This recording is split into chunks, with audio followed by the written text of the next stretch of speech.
Hi guys, আমি পল্লব ঘোষ। আমি একজন YouTuber, educator, entrepreneur, founder of dream website. এই ভিডিওতে আপনাদেরকে শেখাবো যে হোস্টিং সার্ভার কত রকমের হয়ে থাকে বা কোন সার্ভারটা আপনি চুজ করলে আপনার বিজনেসে প্রফিট করতে পারেন। তো সেখানে আমি আপনাদের চারখানা হোস্টিংয়ের উদাহরণ দেবো: shared hosting, VPS hosting, dedicated hosting এবং ওয়ার্ডপ্রেস হোস্টিং। তো এই হোস্টিংগুলো কী ব্যাপার এবং হোস্টিংটা কী জিনিস, তো পুরোটা এই ভিডিওতে আলোচনা করে নেবো। চলুন ভিডিওটা শুরু করে নিই।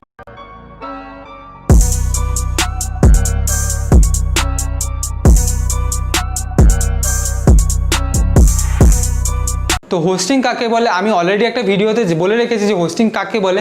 সেই ভিডিওটা আপনারা আই বাটনে দেখতে পাচ্ছেন, সেখানে ক্লিক করে আপনারা জানতে পেরে যাবেন যে হোস্টিং কাকে বলে।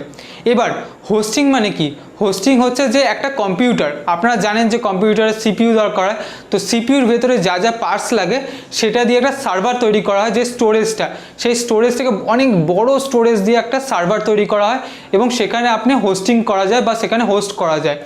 তো সেটাতে আপনার কী কী থাকে, যেরকম আপনার স্পেসিফিকেশান থাকে, যেমন ধরুন 16 GB RAM, 10 TB hard disk বা ডুয়েল কোর প্রসেসর বা i5 জেনারেশন, যেই প্রসেসরগুলো থেকে থাকে সেটা দিয়ে একটা হোস্টিং সার্ভার তৈরি করা হয়ে থাকে। তো এবার এখানে আমি চারখানা সার্ভার কী বলছি আমি, যেমন শেয়ার্ড হোস্টিং কাকে বলে। সাপোজ আমি একটা কোম্পানি তৈরি করেছি এবং আমি একটা হোস্টিং প্রোভাইডার কোম্পানি, এবং সেখানে আমি একটা এরকম কম্পিউটার সেট আপ করে রেখেছি। এবার আমি 4 জন কাস্টমার জোগাড় করলাম, তারা আমার শেয়ার্ড হোস্টিং থেকে 4 জন কিনলো। তার মানে কি, আমি একটাই কম্পিউটার তো কিনে রেখেছি এবং একটা কম্পিউটার থেকে আমি 4 জনকে আমি সার্ভ করলাম, সেটা হচ্ছে শেয়ার্ড হোস্টিং হলো। এবার 3 দিন পরে আরও আমার কাছে 3টে কাস্টমার এলো এবং সেখান থেকে আমি আরও 3টে লোককে আমি সেই শেয়ার্ড হোস্টিং থেকে আমি ভাগ করে দিলাম। মানে কি হলো, একটা শেয়ার্ড হোস্টিং যেটা ছিল সেখান থেকে 4 জনকে দিচ্ছিলাম এবং সেই শেয়ার্ড হোস্টিং থেকে আমি আরও 3 জনকে দিলাম। এক্ষেত্রে আপনাদের একটা প্রবলেম কি হতে পারে, যে যখন আপনার কোনো ওয়েবসাইটে যদি ভিজিটর বেশি এসে থাকে, তাহলে কি আপনার ওয়েবসাইট যখন বেশি হয়ে যাবে তখন অন্য আর যে ওয়েবসাইটগুলো রয়েছে, সাপোজ এখানে যে 7খানা ওয়েবসাইটের কথা বললাম, সেখানে যদি 2টো ওয়েবসাইটে বেশি ভিজিটর এসে থাকে, তাহলে আরও 5খানাতে ওয়েবসাইট স্লো হয়ে যেতে পারে। এবং সেক্ষেত্রে কি, আপনাকে এত মাথা ঘামাতে হবে না। আপনি যেহেতু শুরু করছেন, তো আপনি শেয়ার হোস্টিং দিয়ে শুরু করুন। এবার আপনার বিজনেসে যখনই বড় হবে তখন আপনি চেঞ্জ করে অন্য হোস্টিংয়ে চলে যেতে পারেন। শেয়ার হোস্টিং শুরু করার জন্য সবচেয়ে বেস্ট এবং সেটা খুব কম দামে পাওয়া যায়। সেকেন্ড হচ্ছে ভিপিএস হোস্টিং। ভিপিএস হোস্টিং মানে কি, শেয়ার হোস্টিং আর একটু বেশি পাওয়ারফুল। যে স্পেসিফিকেশান শেয়ার হোস্টিংয়ে ছিল যে কম্পিউটারটাতে, তার থেকে আর একটু বেশি পাওয়ারফুল কম্পিউটার দিয়ে সেখানে বানানো হয়।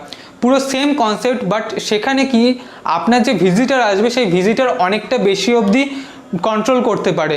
তো সেটাই হচ্ছে ভিপিএস হোস্টিং। সেই ভিপিএস হোস্টিংয়ের মাধ্যমে আপনি একটা ওয়েবসাইট থেকে অনেক বেশি ভিজিটার আপনার ওয়েবসাইটে নিয়ে আসতে পারছেন। এরপরে ডেডিকেটেড হোস্টিং। ডেডিকেটেড হোস্টিং মানে কি, ধরুন আপনি আমার কাস্টমার, তো আমি যে আমার যে বিজনেসটা শুরু করছি, সেই আমার যে একটা কম্পিউটার আমি রেখেছি সেটা শুধুমাত্র আপনাকে কানেকশান দেবে। তো কি মানে কি, এই যে এত পাওয়ারফুল সেটআপটা আমি তৈরি করেছি, আপনি নিচ্ছেন, তো সেখানে আপনার খুব বেশি স্পিড পাবেন, আপনি আপনার যত খুশি ট্রাফিক আসুক কোনো স্লো হবে না। সেক্ষেত্রে আপনি পুরো ডেডিকেটেড একটা সার্ভার পাচ্ছেন আপনার হোস্টিং রাখার জন্য।